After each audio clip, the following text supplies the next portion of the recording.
የማዕከላዊ ኢትዮጵያ ክልል ገቢዎች ቢሮና የንግድና ገበያ ልማት ቢሮ ህገወጥ የንግድ ቁጥጥር፣ የኑሮ ማረጋጋትና የታክስ ህግ ተገዥነትን ለማረጋገጥ የንቅናቄ መድረክ በሆሳዕና ከተማ አካሂደዋል።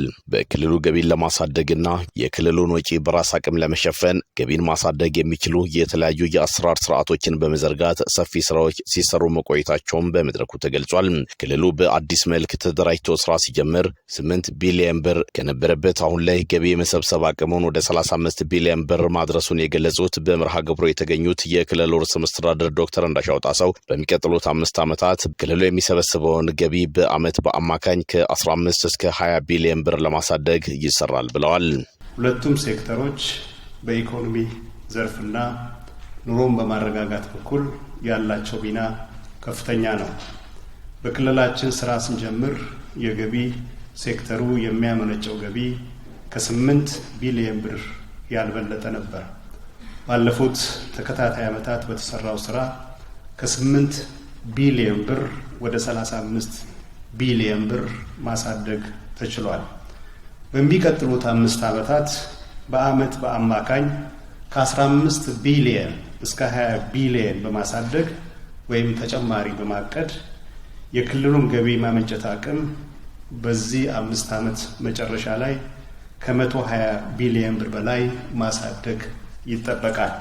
የገቢ አቅምን ማሳደግ የመሰረተ ልማት ተደራሽነትን ለማስፋፋትና የህዝቡን ኑሮ ለማሻሻል ድርሻው የላቀ በመሆኑ በዘርፉ የሚሰሩ ስራዎችን ባለድርሻዎች በልዩ ትኩረት እንዲሰሩ ጥሪ አቅርበዋል። የገቢ አቅምን ማሳደግ የከተሞችን ገጽታ መለወጥ ነው። የገቢ አቅሞችን ማሳደግ የመሰረተ ልማት ስራዎችን ማስፋፋት ነው። የገቢ አቅምን ማሳደግ የአርሶ አደሩን ህይወት መቀየር ነው።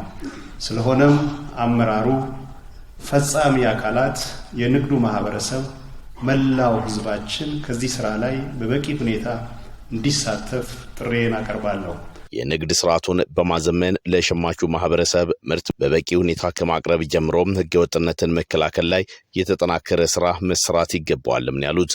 የንግድ ስርዓቱን ማዘመን፣ የተሳለጠ ስርዓትን መዘርጋት ያስፈልጋል። በንግድ ስርዓት ውስጥ ህገወጥነትን የመከላከል፣ ገበያዎችን የማስፋፋት፣ ምርትን በበቂ ሁኔታ ማቅረብ፣ የዋጋ ንረትን መቆጣጠር፣ የሸማች ማህበራትን ማጠናከር፣ ከባለድርሻ አካላት ጋር በመግባባት መስራት ያስፈልጋል።